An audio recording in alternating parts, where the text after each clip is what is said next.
Bonjour à tous. Alors, une vidéo que j'aurais dû vous faire depuis longtemps, vraiment, parce que j'ai fait quelques trouvailles ces derniers mois que j'estime être quand même assez intéressantes et qui me permettra de faire une petite piqûre de rappel en ce début d'été. Voilà, donc pas de bon plan. Ces derniers temps, j'ai pas eu franchement l'occasion d'aller dans les boutiques habituelles. Et puis de toute façon, les rares fois où j'y suis allé, il y avait rien. Il y avait strictement rien d'intéressant, en tout cas pour moi. Et par contre, j'ai trouvé littéralement des choses vraiment intéressantes, à la fois à Emmaüs, à la ressourcerie près de chez moi, et un petit peu sur Vinted. Et encore une fois, c'était l'occasion, je pense, pour moi de vous rappeler quelques petites choses pour cet été. Donc ce que je vous propose, c'est de découvrir un petit peu ces trouvailles du moment et qu'on revienne un petit peu sur justement ce que vous pouvez aller visiter lors de vos déplacements, si vous prenez des vacances ou pas. Donc voilà, allez, c'est parti. Alors bon, on va commencer par de belles trouvailles et des choses que j'ai trouvées à la ressourcerie. J'ai la chance d'avoir à côté de chez moi une ressourcerie, et même une ressourcerie qui, contrairement à certaines en France et ailleurs, est une ressourcerie gratuite, c'est-à-dire que des gens amènent des choses qui sinon auraient été jetées et elles nous en font don. Donc du coup il est normal de les laisser ensuite aux gens de manière tout à fait gratuite. Et il se trouve que j'ai trouvé des objets. Ça va me permettre quand même de vous parler d'endroits et de choses qui n'ont rien à voir avec la ressourcerie, ou alors vaguement. Notamment, en plus des ressourceries, vous pouvez trouver des choses que moi je n'ai pas chez moi, qui est des recycleries. Souvent les recycleries, c'est à côté des déchetteries, et ça permet aussi d'éviter que des objets tout à fait valables, tout à fait récupérables, des disques, des objets électroniques, des chaînes hi-fi, des lecteurs de DVD, des jouets, des DVD, des Blu-ray.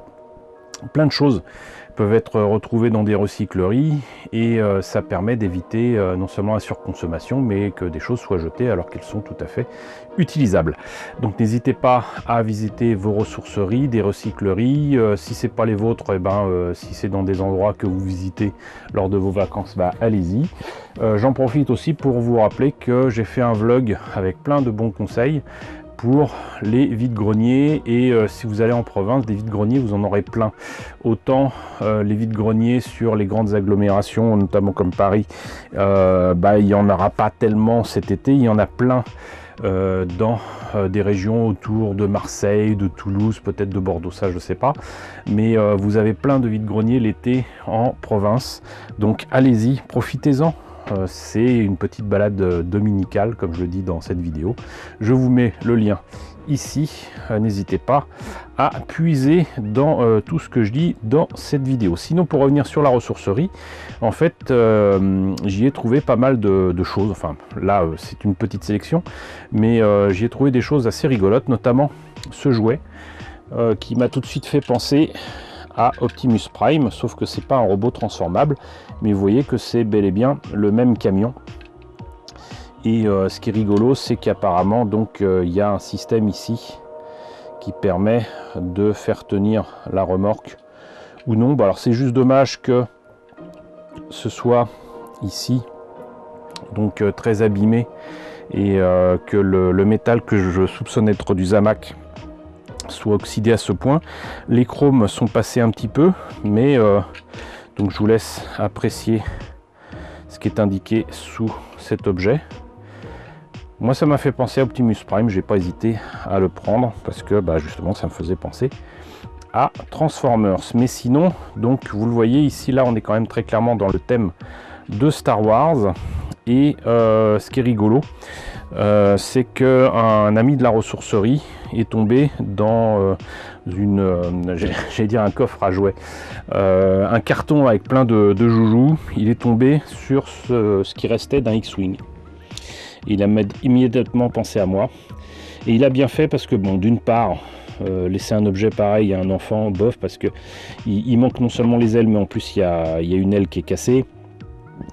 Ça irait pas, mais moi j'en ferai bon usage. Alors j'en ai déjà un, mais pas complet, exactement comme ici, mais lui au moins à tous ses réacteurs. Je l'ai trouvé il y a des années, je crois que c'était à Houille ou à Boissy, je sais plus, mais en tout cas, donc c'était en octobre il y a bien 15 ans je pense, et donc c'est un X-Wing qui est de très belle taille de Hasbro, je crois qu'il date de 2003. On peut y mettre vraiment un vrai R2D2 de la collection Hasbro. On peut y mettre une des nouvelles figurines qui existent depuis maintenant 25 ans, plus de 25 ans, et presque 30 ans en fait. Et ce que j'ai adoré, c'est qu'il y a, tout comme dans celui que j'ai trouvé, il y a la verrière. Donc ça c'est déjà pas mal. Par contre, je me suis dit, oh bah ça se trouve c'est la même taille que le X-Wing qui était proposé par Altaïa, mais non, il ne faut pas rêver. Le modèle d'Altaïa est 2 fois plus grand. Et vous voyez quand même que c'est déjà un beau bébé. Un beau bébé. Et ça pourra toujours servir pour des pièces, pourquoi, j'en sais rien. Mais le fait est que, voilà, une belle trouvaille. Et en plus, il est différent de celui que j'ai trouvé dans Vide-Grenier, donc il y a plus de 15 ans. Donc ça, c'est cool. Et sinon, ça, c'est la petite anecdote que je trouve rigolote. C'est que j'ai trouvé, donc, assez rapidement, je l'ai vu de loin, ce Dark Vador en figurine Lego.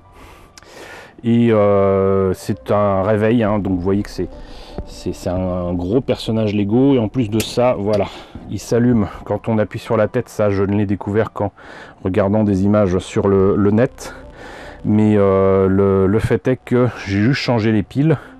Là vous voyez bien l'affichage, moi je le vois pas toujours, ça, il y a des petits défauts d'affichage, mais on s'en fiche. Encore une fois, je l'ai eu gratuitement et je le trouve superbe. Je suis pas très Lego du tout, mais c'est Dark Vador et c'est un de mes personnages favoris de Star Wars depuis 1977. Donc voilà. Mais ce qui est rigolo, ce qui est vraiment rigolo, c'est qu'en plus d'avoir trouvé donc ce grand personnage Lego de Dark Vador, c'est que j'ai trouvé un magnet que je trouve très beau, une reproduction de la tête du Seigneur 6.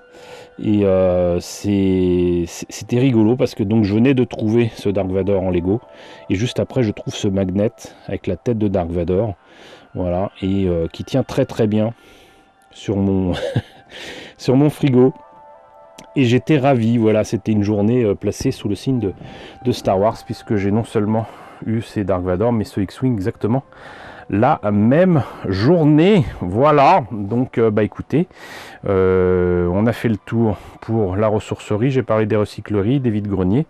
On va passer maintenant à autre chose. Alors là, il s'agit d'un lot que j'ai eu sur Vinted. Voilà, je vous parle souvent de Vinted, je vous dis que il y a souvent des affaires à faire dessus. C'est quand même un site de vente d'occasion qui est beaucoup plus intéressant selon moi que eBay, Le Bon Coin ou je sais plus comment ça s'appelle, Marketplace sur Facebook. En attendant, donc il y a quelques temps déjà, j'ai fait une affaire de fou avec un lot. Je vous ai déjà présenté, rappelez-vous, des blasters de Clone Trooper, et je vous ai déjà présenté ça en vidéo. Et donc ça faisait partie d'un lot où franchement c'était à des prix tout petits, quelques euros. C'est une dame qui donc visiblement se débarrassait de pas mal d'objets, et parmi ces objets, non seulement il y avait ces blasters, mais il y a aussi donc des vaisseaux et des figurines Star Wars. Quelle n'a pas été ma surprise en prenant ces lots, en me disant bon bah ça peut toujours servir, qu'est-ce que c'est, on sait pas, 1 euro par-ci, 2 euros par-là, de constater que tout ce que j'avais pris en plus des blasters était en métal. Alors là je constate d'ailleurs qu'il me manque un X-Wing que je vous mets en photo là, des archives que j'ai pris de cette vente, mais le fait est que j'ai été très étonné de faire cet achat avec donc des objets en métal et pas du tout commun, parce que bah, je crois que de toute façon Ces figurines-là, je ne sais pas si c'était une collection à faire en kiosque ou quoi. Bon, je vous laisse apprécier la peinture dégueulasse de ce Stormtrooper, et même la sculpture qui est pas terrible. Mais au moins, il y en a deux. Il n'y en a qu'un qui a son socle. Mais même si les figurines sont assez moyennes, pareil, par exemple là, je sais pas qui c'est qui a fait ce R2, mais il ressemble à rien, quoi. C'est à la limite, c'est une version poubelle. Ça, je pourrais pas en faire grand chose, mais c'est lourd, c'est super lourd. Et vous voyez que c'est de 2006. Sincèrement, je sais pas où c'est que c'était. Peut-être en vente à Disney. On va y revenir. Mais donc le 6PO, lui, par contre, est pas mal. Et je pensais que ça pourrait peut-être aller pour mon fameux projet de Land Speeder que je vous ai présenté il y a aussi bien des années, et où je pensais utiliser donc des figurines en plastique qui s'avèrent être en fait pas du tout à la bonne échelle. Et là vous avez un Luke qui est pas très ressemblant, mais qui pourrait éventuellement aller très très bien dans le Land Speeder, et qui à mon avis est à la bonne échelle. Encore faut-il que je vérifie ça, que je remette la main dessus. Ce qui est assez étonnant, c'est que des figurines de films plus récents que la trilogie originale sont beaucoup plus réussies. Là, donc, on a donc des personnages de la prélogie avec Anakin Skywalker et le comte Dooku. Et bon, c'est abîmé, il manque l'épée pour Anakin, mais c'est pas mal. Ce qui est fou, c'est que les proportions sont pas les bonnes d'une figurine à une autre. Là, par exemple, le Dark Vador est beaucoup trop petit. Je vous laisse apprécier là aussi la tronche de l'épée. Encore une fois, tout ça c'est du métal, hein. La pose de Leia est pas trop mal, mais elle est très abîmée. L'amiral Akbar, je l'aime beaucoup, mais je suis pas objectif, j'aime beaucoup ce personnage. J'aimais déjà beaucoup et dans le film et en figurine Kenner. Et enfin, le Yoda est beaucoup trop petit. Est beaucoup trop petit, mais pourquoi pas, ça peut servir à un certain projet. Et ce lot là, que je vous dise pas de bêtises, je l'ai peut-être acheté 1 ou 2 euros. Mais ce qui m'a le plus étonné, c'est les vaisseaux. Donc il y avait un X-Wing dont il manquait 2 ailes, mais ça on s'en fiche, ça peut toujours servir pour faire une épave, mais en métal. Voilà. Un TIE Fighter, là encore, peut-être était-ce vendu à Disneyland, je ne sais pas. Énormément de choses qui vont pas, mais bon voilà, c'est un objet Star Wars en métal. Ce qui m'a beaucoup plus étonné, c'est ça. Vous voyez la taille de ce Star Destroyer. Il est quand même pas petit. Bon, il est peint avec les pieds, hein, très clairement. Ça va pas du tout. Il y a des essais de petits carrés jaunes pour faire des fenêtres ou quoi, qui vont pas. Il y a des essais, alors je sais pas du tout si c'est pour faire comme si ça avait été attaqué ou non, mais c'est vraiment très moche. Il y a des jus où on voit que ça a été vraiment fait à la barbare. Voilà. Et en me disant, mais d'où ça sort ce machin? Parce que c'est dommage, parce que c'est repeint, je pense que ça peut être pas mal. Ça peut être pas mal. Et donc on voit quand même qu'il y a ici des copyrights Disney Lucasfilm, donc ça nous dit clairement que c'est d'avant 2015. Et là on a donc des informations concernant The Disney Store à Londres. Donc là il y a écrit Marne-la-Vallée, donc c'était un objet vendu très clairement à Disney Store, à Disneyland, donc à Marne-la-Vallée. Voilà, donc je ne sais pas combien c'est vendu là-bas. Un objet en métal comme ça, de cette taille, à mon avis, c'est pas 1 euro. Pas 1 euro du tout. Donc encore une fois, une belle trouvaille sur Vinted. Et quand on voit des lots pareils, à des prix pareils, bah faut pas hésiter. Parce que sinon le temps qu'on hésite, ça vous passe sous le nez et vous ratez de belles occasions. Voilà. Donc ça c'était les achats sur Vinted. On va passer à ce que j'ai trouvé à Emmaüs. Alors, Emmaüs, et on terminera là-dessus. Emmaüs c'est un lieu où il y a quand même pas mal donc d'Emmaüs en France et en Navarre, hein. Donc si vous vous déplacez, c'est peut-être l'occasion d'aller voir ce qu'il y a, et même si c'est à côté de chez vous, je dirais que l'occasion est belle quand même aussi d'aller voir ce que ça donne. Vous ferez une bonne action, vous trouverez peut-être des choses, donc voilà. Le truc c'est que par contre, s'y rendre et y faire de bonnes affaires, c'est pas évident.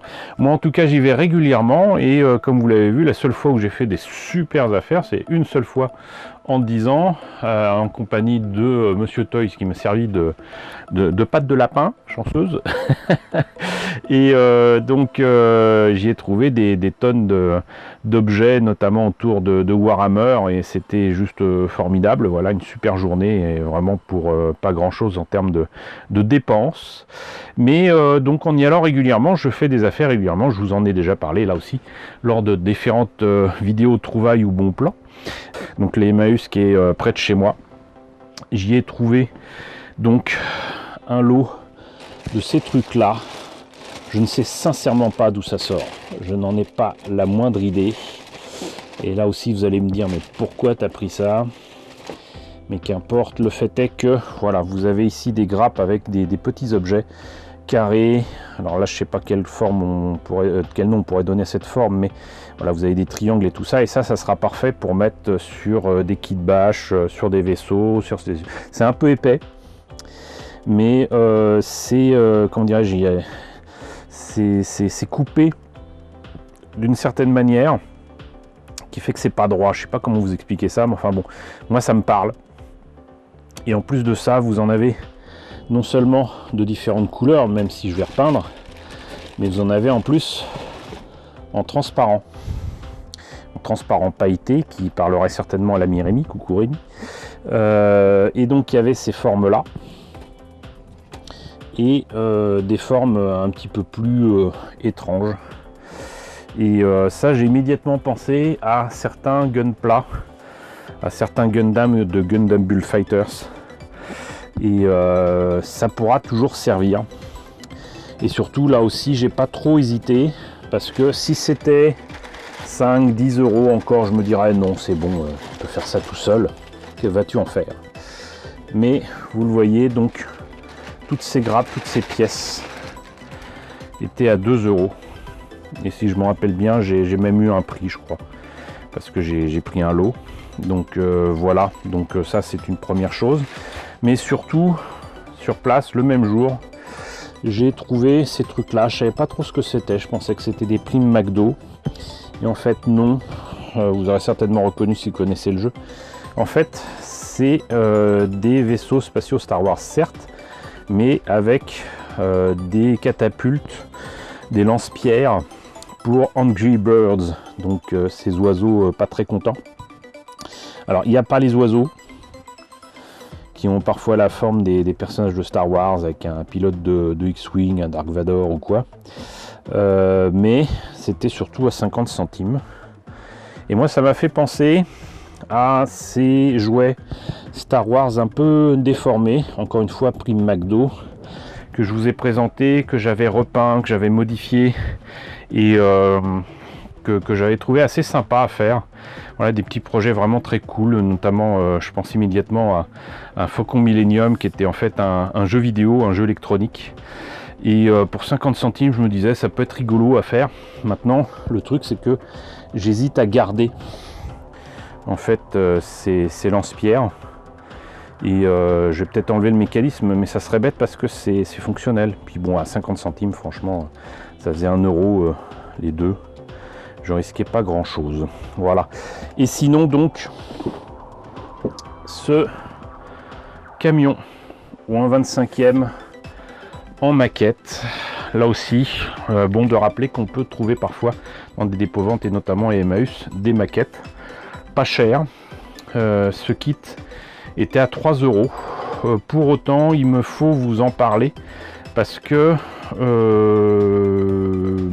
comment dirais-je, il faut savoir négocier quand un kit n'est pas complet. Et moi, comme vous le savez, de toute façon les kits incomplets je m'en fiche, parce que j'utilise les pièces pour faire des kits bâches. C'est déjà à moitié foutu, on va en profiter pour ouvrir ça. Je remettrai du scotch plus tard, et donc c'est à l'envers, mais Là, il est écrit 3 €. Et donc, il y avait pas mal de grappes et tout dedans. Hop. Mais j'ai immédiatement vu, sans même regarder la notice de montage de cette maquette du Kenworth K100 Aérodyne de Revel, et même s'il y avait une planche de décalco qui me parle parce que on y voit des pilotes de F-16 et bon, des trucs qui peuvent servir pour mes kits bash, pour des consoles, des machins, des bidules. Donc de cette maquette qui date en plus de 1996, hein, elle n'est pas toute récente. Le fait est que même sans regarder les pièces qui sont donc indiquées sur la notice, j'ai tout de suite vu que ça c'était cassé. Certaines pièces étaient récupérables ici, mais il manque très clairement la majorité des pièces transparentes. Il y a des pièces chromées, mais qui me serviront et qui seront très bien. Mais on y voit des jantes, des pneus, pardon, des roues. Mais il n'y a pas les pneus justement, il n'y a pas les pneus en caoutchouc. Donc déjà, ça c'est clair, la maquette est incomplète. Il n'y a pas les pneus en caoutchouc. Là encore des pièces qui très clairement me serviront pour certains projets. Et on voit bien aussi ici que il manque des pièces, hein, sur les grappes. Il manque des pièces. Et même si c'est à 3 €, en plus de ça, il y a des pièces qui ont déjà été peintes. Et mal peintes d'ailleurs. Même s'il y a des grappes, je pense même qu'il y a des grappes qui ne sont pas de cette maquette-là. Et il ne faut pas hésiter à dire, écoutez, voilà, cette maquette est incomplète, mais elle m'intéresse quand même pour récupérer les pièces. Est-il possible de me faire un petit prix? Voilà. Moi, d'habitude à Emmaüs, je n'aime même pas à forcer pour avoir un prix. Et je l'ai eu d'ailleurs à 2 €, ce qui reste tout à fait raisonnable. 1 €, ça aurait quand même été un peu compliqué à négocier, même si, encore une fois, il manque pas mal de pièces qui auraient permis de faire le camion. Mais comme je le fais pas, le camion, je m'en fiche. Et 2 € pour avoir ces pièces-là, franchement, ça va quoi. Ça va. Il y en a beaucoup qui n'aiment pas du tout les pièces déjà chromées de ce genre de maquette. Moi, ça peut me servir. Et donc, c'est un achat qui m'a ravi, en plus de découvrir justement la qualité des pièces en question. Voilà, écoutez, je pense qu'on a fait le tour. Donc on va passer à la conclusion. Bon, voilà, j'espère que tout cela vous a intéressé, hein. N'hésitez pas à cliquer encore une fois sur les liens que je vous ai placés dans la vidéo concernant donc mes conseils pour les vides-greniers, ou même les vidéos où j'avais présenté un certain nombre de choses autour de trucs trouvés à Emmaüs ou en dépôt-vente. Quoi qu'il en soit, donc je n'ai plus qu'à vous souhaiter un très bon été et surtout de bonnes vacances si vous en prenez. Et n'oubliez pas, donc toutes les occasions sont bonnes pour découvrir de beaux objets et peut-être faire de belles découvertes et de belles trouvailles. Voilà, écoutez, encore une fois, j'espère que ça vous a intéressé. N'hésitez pas à me dire ce qu'il en est dans la section commentaires. N'hésitez pas à liker, n'hésitez pas à partager, n'hésitez pas à vous abonner si ce n'est pas déjà le cas. Coucou aux nombreux abonnés qui nous ont rejoints ces derniers temps. Bienvenue ici, coucou aux grands anciens qui me suivent depuis 7 ans. Merci à tous de votre fidélité, merci à tous de votre soutien sur Tipeee et sur Paypal. Surtout, prenez soin de vous. Je vous laisse avec la liste des contributeurs de la chaîne et je vous dis à très bientôt pour la présentation, qui sait, d'une autre vidéo de bonnes trouvailles.